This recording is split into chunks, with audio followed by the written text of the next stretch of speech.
Dr. Jaeger, would you like to come out so I could introduce you?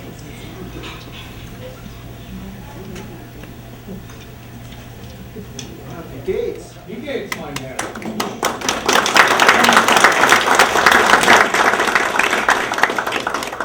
Kommen Sie und bleibst du hier vor ein Bitte. This is Dr. Frederick Wilhelm Jaeger, born in the village of Oberandi in the Kingdom of Württemberg, Germany, November 5th, 1804. He married Louisa Unger and they had 7 children. Their family migrated, or emigrated, emigrated to the United States through the port of Antwerp in 2 successive years, 1843 and 1844. They all met in Albany, New York, where Dr. Jaeger took his citizenship, and immediately moved to Woodville, Ohio, where he opened up his medical practice.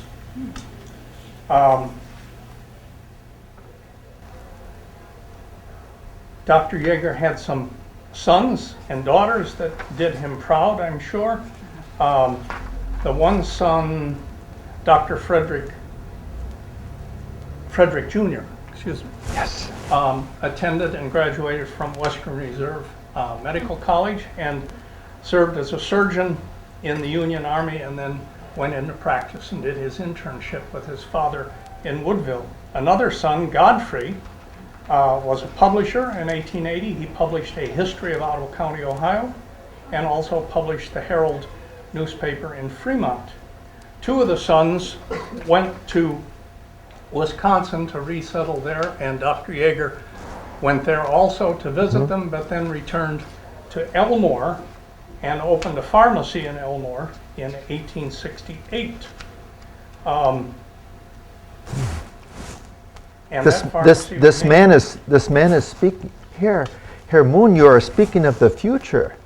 Well, I'm just looking at the last paragraph that says that you passed away December 12th, 1878. I'm quite fit, I believe. That can't possibly be true. 9. So without further ado, ladies and gentlemen, Dr. Frederick Wilhelm Jaeger, the Black Swamp Doctor. Dankeschön. Yes. Yes.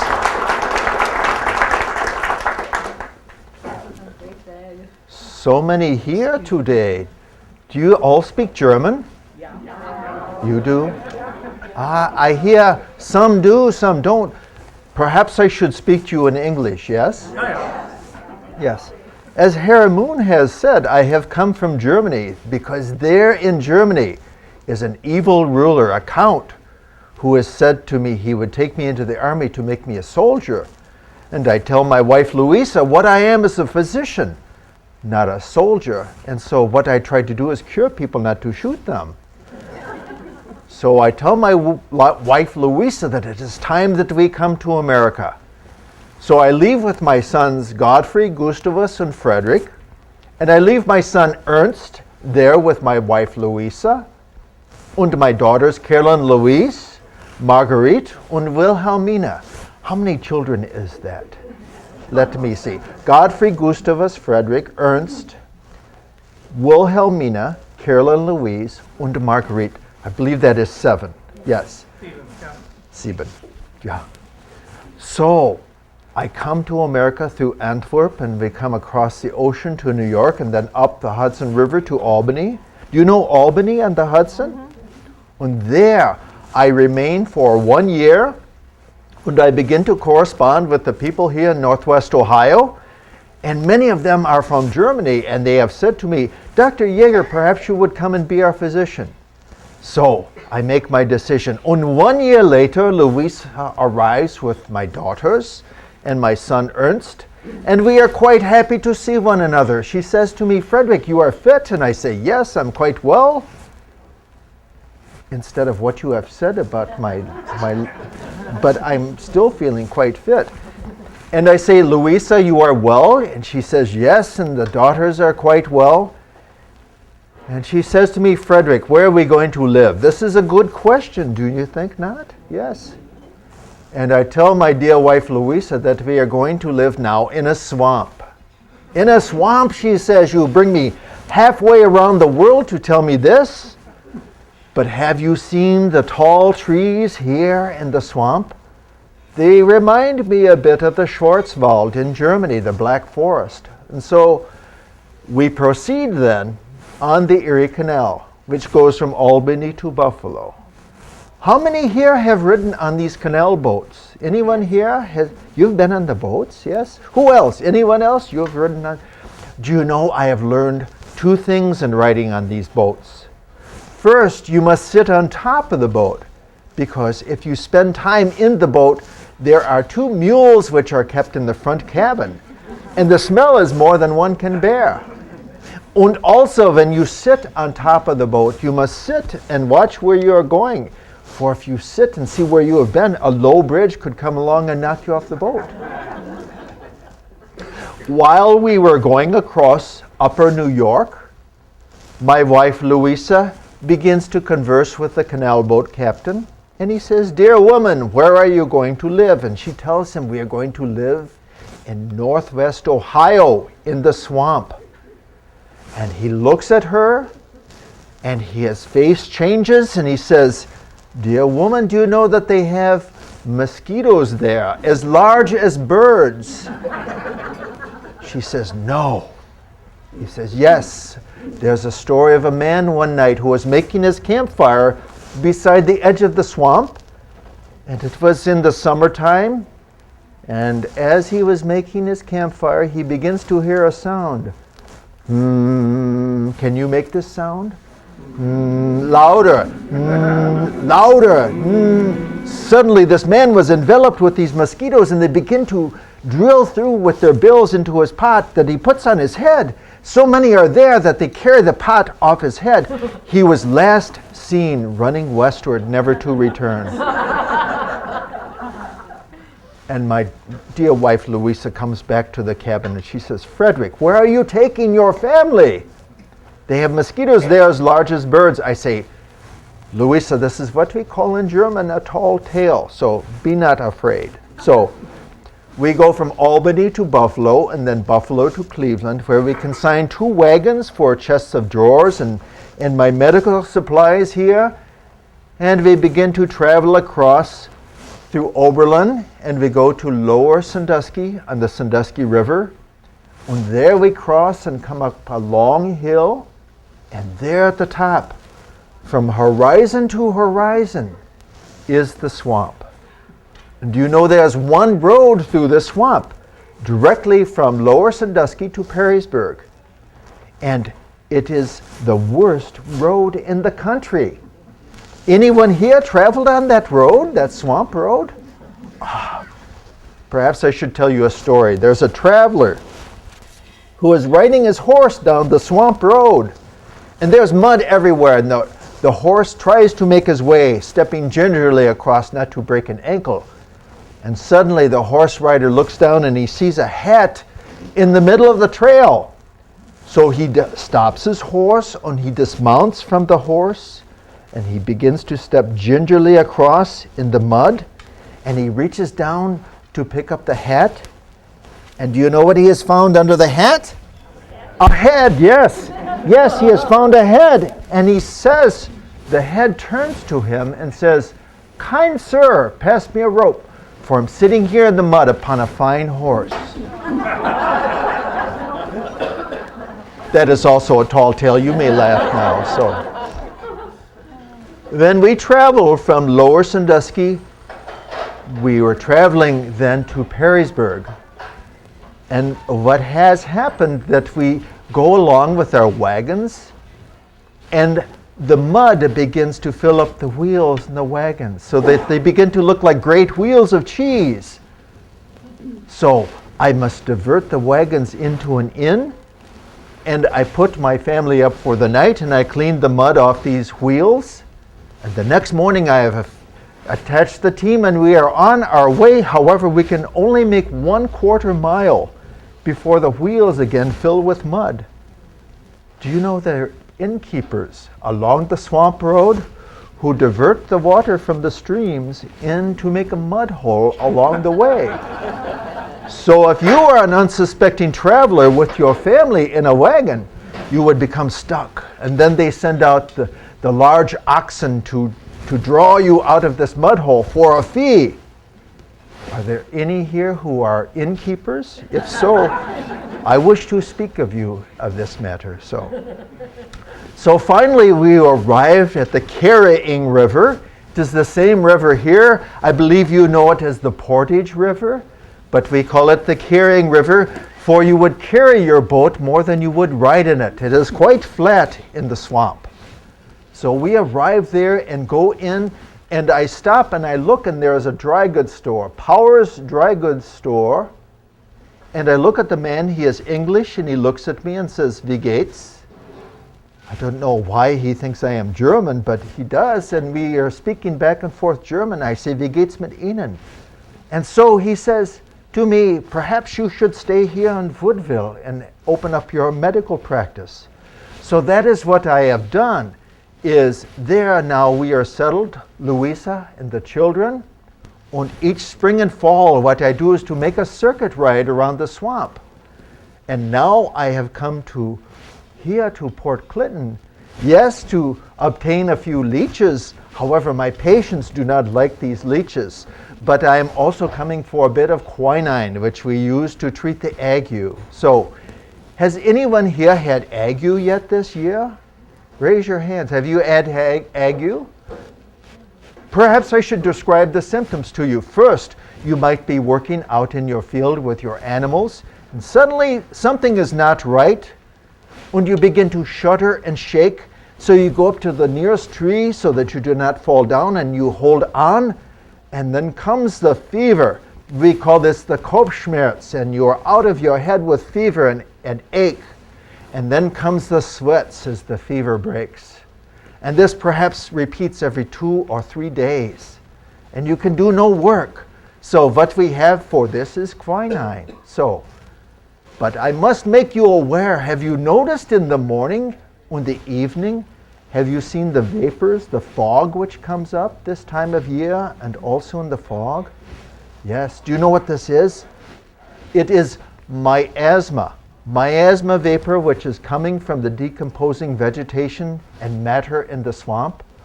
And when you breathe this miasma into your body, all sorts of maladies might befall you. And one of them is ague. Yes, you might get the ague. So, no one has had ague here from these symptoms that I describe? So when I leave Woodville, I then proceed down to Leatherport. There is a tanner there along the Portage River, and I see the tanner and their family, and then I ride on to see a few more patients, and I come to Hartford there, where the level is of the lake, yes, and I see some patients there. And then I returned back to Woodville and go upstream to the forks of the Portage River. And then perhaps either way on the mud road, I go to Sugar Creek or I go to Stony Ridge and sometimes to Perrysburg. And oftentimes when I come to your cabin, my patients will say to me, "Dr. Jaeger, we are all the time..." Oh, you have a bit of a cough? Yes. You perhaps have a bit of nasal catarrh. Yes. Yes, catarrh. Time for leeches. No, I think not. I think the best remedy for this would be a pan of hot water. Perhaps I could summon one, and we would impart some oil of camphor in it and put a towel over your head and have you breathe deeply. Would you like some water? What are these? What? Like cholera drops, yes? So I ask my patients how they are feeling, and they say, "Dr. Jaeger, we are all the time tired." Perhaps I should ask you this question. Is there anyone who is tired here today? Raise your hand. Yes, here. Please leave your hands up because I would like to examine you. One moment. Just a moment. And so what I must do here is to find my spectacles here. Please keep your hands up. Who is tired? Who said? Some here. Oh, I will not hurt you. Who said that they were tired? Are you tired a bit? Yeah, this one is, someone is pointing and saying that you are tired. Here, perhaps you would look here into my eye. Let me see. Look directly here. Let me out with the tongue a bit. Let's see. Ah, yes. Who else is tired? There was a hand back here. I know that there was someone who raised their... perhaps I have made someone uncomfortable.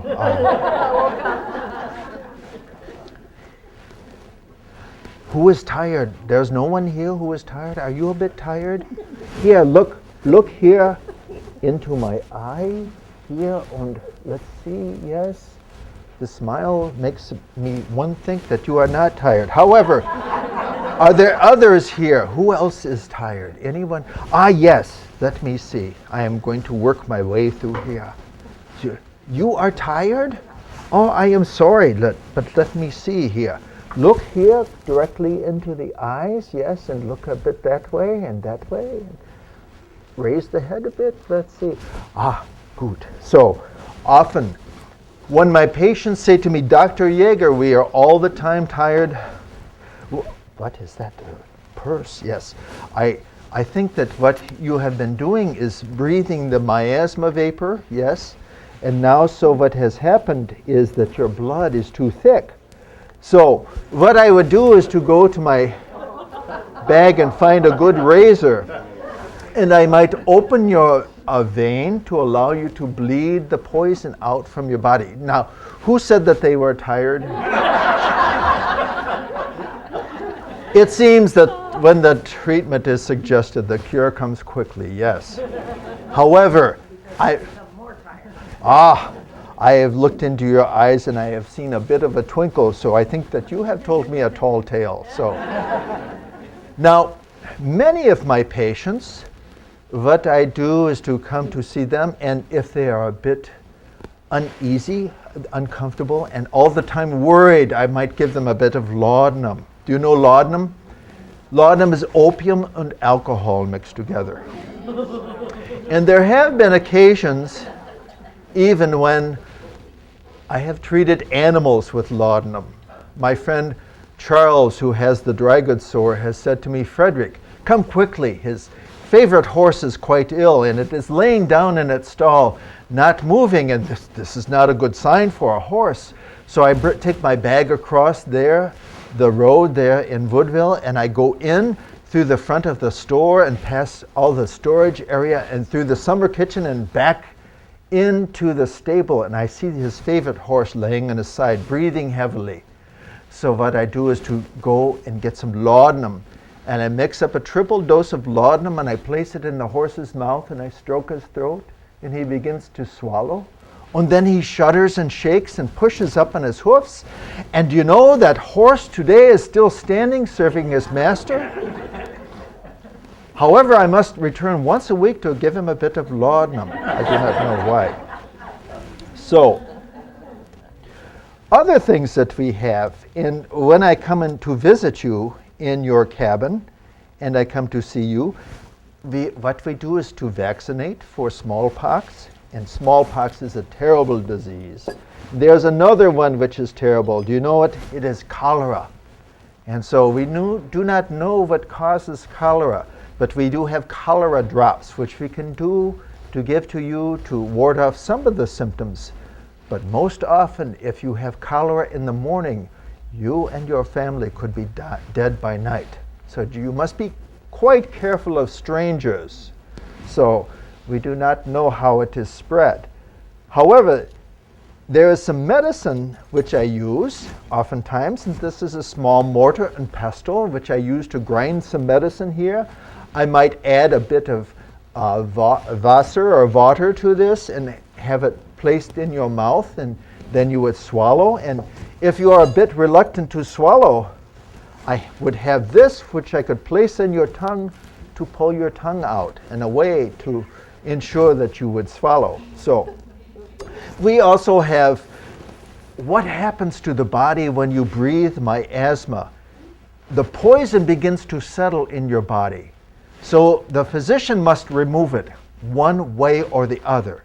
And one preferred method is to make a good tea and have you infuse some tea and drink of the tea. And for this we have juniper berries. which we grind into a tea. And also, there might be a tea which would make you throw up. And what we use is bone set, and we would make a bone set tea with a cold infusion to make you throw up, to remove the poison. Also, there is something we call a diaphoretic, to make you sweat, to sweat away the poison. There's something else that we use, which is blistering agent. We would, perhaps if you are sore here in the joints, we would place blistering agent on the joints to raise blisters, to draw away the poison from the joints, and then we would open the joints to allow that poison to leave. Then there's powdered lead and sugar, lead acetate, that we would have you take to purge your system of poison. So, does anyone have any questions of the doctor today? You are all feeling well? Perhaps there are some young ones over here. One who would like to be a pretend patient. I would not hurt you, but please come here. Yes, come here. And now, Dankeschön. What is your name? Mackenzie. You are quite brave, Mackenzie. Yes, yes. I will not hurt you. And now, is there one who would become my physician's assistant? Who is here? Yes, come. So, now what we are going to do is to pretend you have broken your arm. Has this happened to you? No, but I sprained my finger before. Oh, how did that feel? It was actually kind of funny. This one, many people react to pain in different ways. So, now, can you imagine if you broke your arm, how would you feel? First, I would kind of laugh at it. And then? I guess it would be kind of sore, so I'd be complaining a tiny bit. And what sound would you make? I don't know, just yell at my brother. Is this? Yeah. Is this related to this man? What is your name? Wyatt. Wyatt. Wie geht's? Sprechen Sie Deutsch? No. So, we are pretending that this arm is broken. So, Wyatt, what you must do is to hold it up. Can you hold it upright? Yes. And it hurts? Sure. Let me hear you moan. Ow? Can you say ow? Ow. Louder? Ow. Oh, louder? Ow. So we must work quickly now. And so what I do is to find some things here in my bag. I will not use leeches. Fear not. So here. So what I would do is first we must pull the bone ends apart to set it. And then what we must do is to hold it upright. And then what you would do is to wrap here a bandage. Can you do this with the other hand while you are holding with the one hand? Yes? Here, hold that and draw it through there. And you must work quickly because it hurts, yes? Yeah. Let me hear. Ow. So we are continuing to work. And while we were making this, we would make a plaster. We would use plaster. Also with a bit of medicine in it, perhaps bone set or other medicine right on this. And this is not a bad situation. When there is a bad situation is when the bones are broken through. So we have not this bad situation. But what you must do here now is to tie a knot. How does it feel? Ow. Still is quite painful, so we need to continue working here. And so you tie this, but not too tight, because what would happen? What is this on the end of your fingers? Can you see this? The fingers, I think, are beginning to turn color. Yes, so perhaps it might be too tight. Now, there is something else that we must do so that this does not go this way and that. Do you know what it is? No. What is it? I have one here in my bag. What is this? Do you know? A cloth. Yes, it is a cloth for what? On the arm. Let's see. We'll put one here, and we'll come one this way. Can you let's see. Try this. Here, you try it. Here, begin. We'll take it. Oh, what are you biting this cloth for here? So here, we will come this way, and then you bring your arm in, like this. Yes. And then here, you make a knot. Do not tie the hair up in the knot. Yes. This is your sister. She would get quite irritated with you, I think. How does this feel? A bit better? Yeah. Yes. You may sit down. You have done a good job. Dankeschön. Now, for the patient, there is one small matter yet. There's the matter of paying the bill. And I charge $1 for a visit and 25 cents for this cast and for the medicine. So, but no one has money in the swamp. Do you have money? Yes. You do? You are a rarity here in the swamp.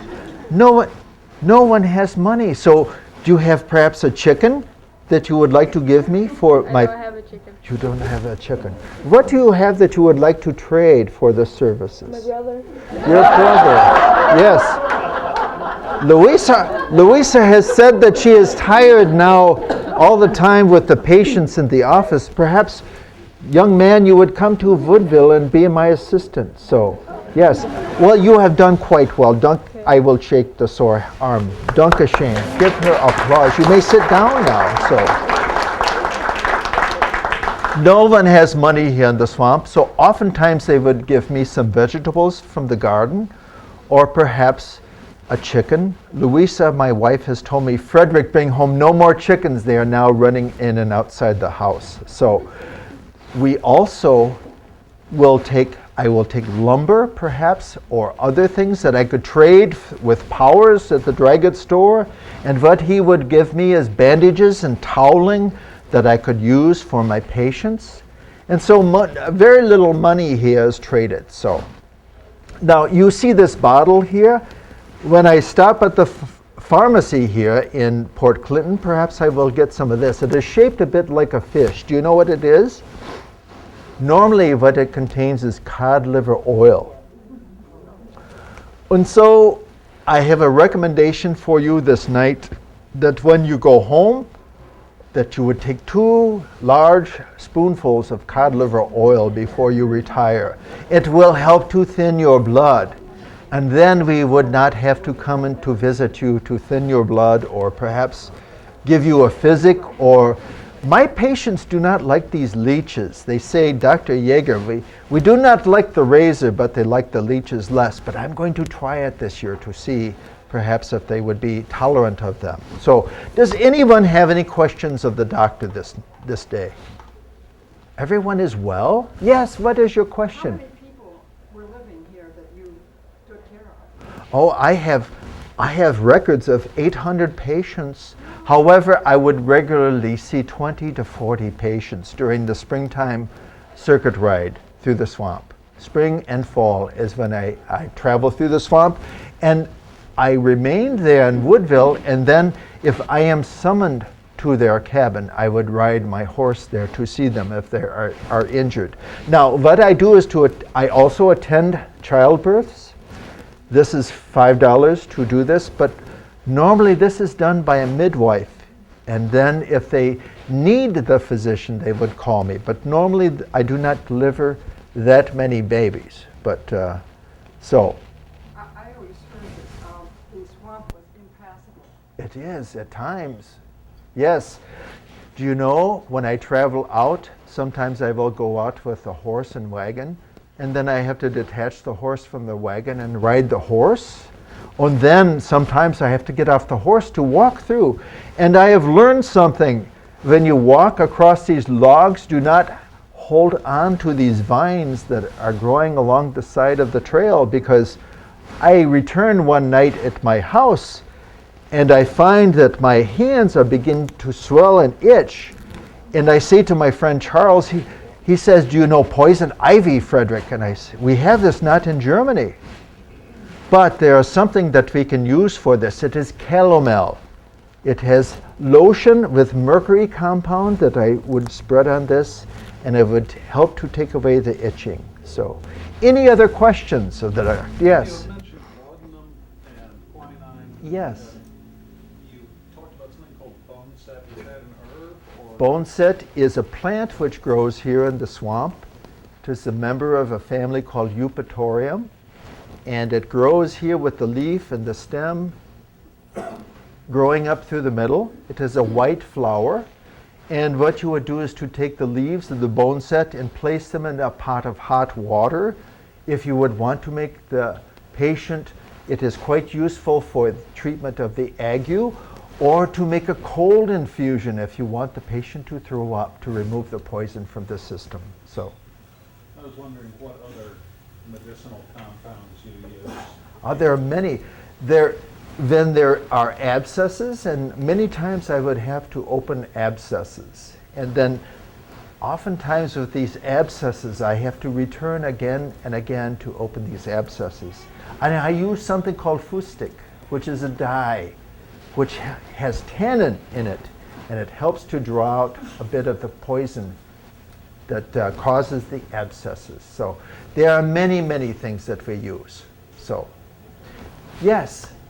Did the people try to, were they trying to drain the land to make it more passable? Did they try to channel the water in the swamps?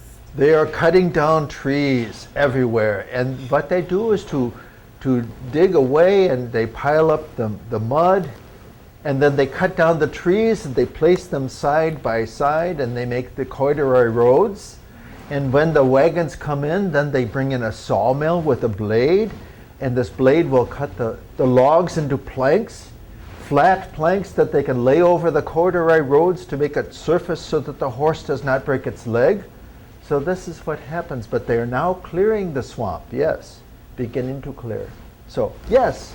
Is it true that the swamp extended from Huron, Ohio to Fort Wayne, Indiana?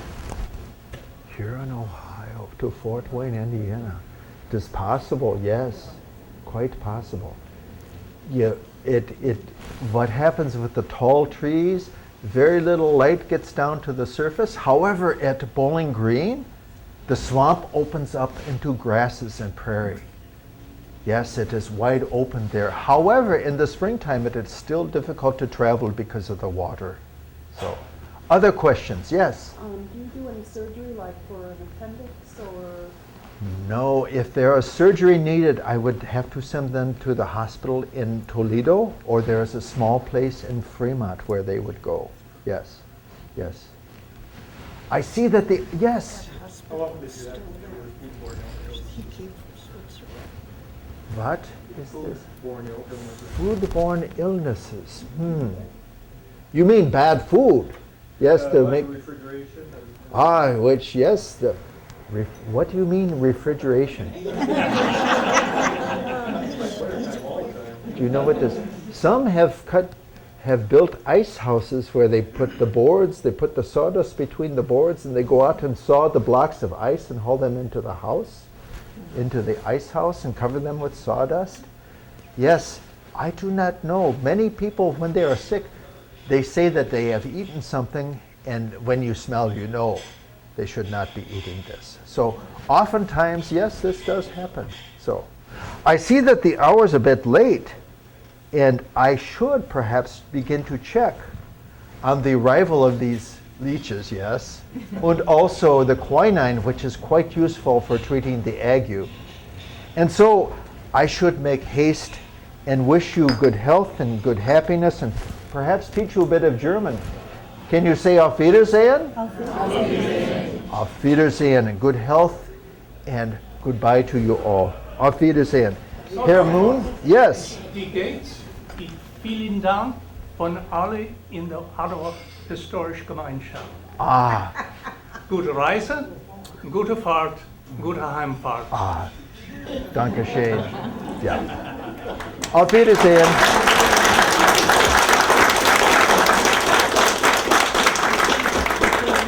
In German, fart doesn't mean what you might think. It means a trip or to travel.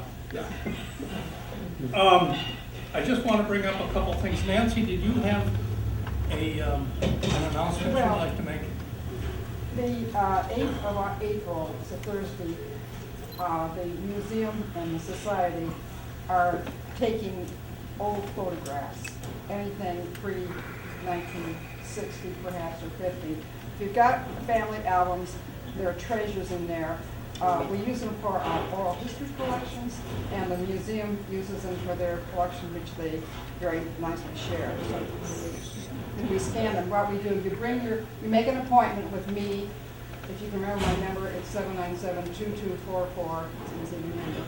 You bring them, we look at what you have and see which you could use, and then someone catalogs them and gets the story behind them, dates, names, and so on, and John is going to help scan, and then you get to take them right back home again.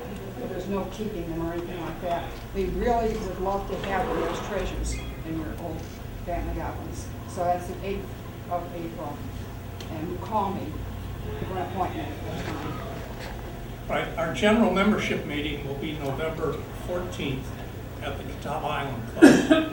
Again, brunch and program. We'll announce the time as it draws near. The program will be Blanca Stronsky, who is the superintendent at the International Peace Memorial on Putin Bay, and she will be reviewing programs that will be undertaken to celebrate the bicentennial of War of 1812, and we will also be announcing what our particular acknowledgement of the bicentennial will be. And I'm going to give you just a brief hint, and it's an overworked phrase, but it's going to be awesome.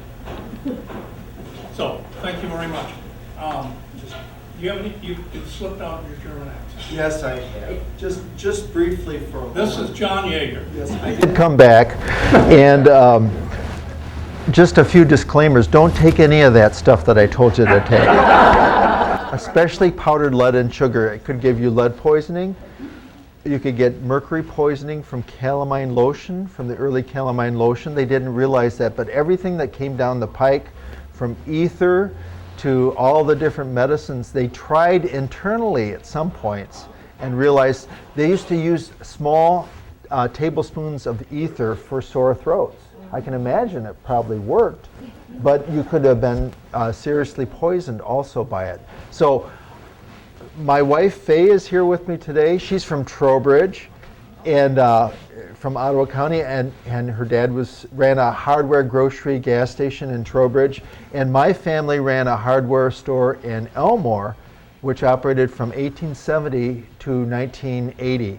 And my great-grandfather, Gustavus, as you mentioned, was in the Civil War, wounded at the Battle of Lookout Mountain, and then sent back on furlough and patched up by his dad, the swamp doctor, and sent back in time to march in the March to the Sea, which I don't tell many friends from Atlanta, but he was in Sherman's March. And then his son, Charles Ernest Jaeger, took over the hardware store, and then my father took over the store, and then I took over the store. So a few connections. My great-grandfather's wife's brother, Edward Powers, became an early auditor here in Ottawa County. And so we have a lot of connections to this, not only this region, but history of the Great Black Swamp. So I want to thank you very much for inviting me today. Really wonderful. It was great.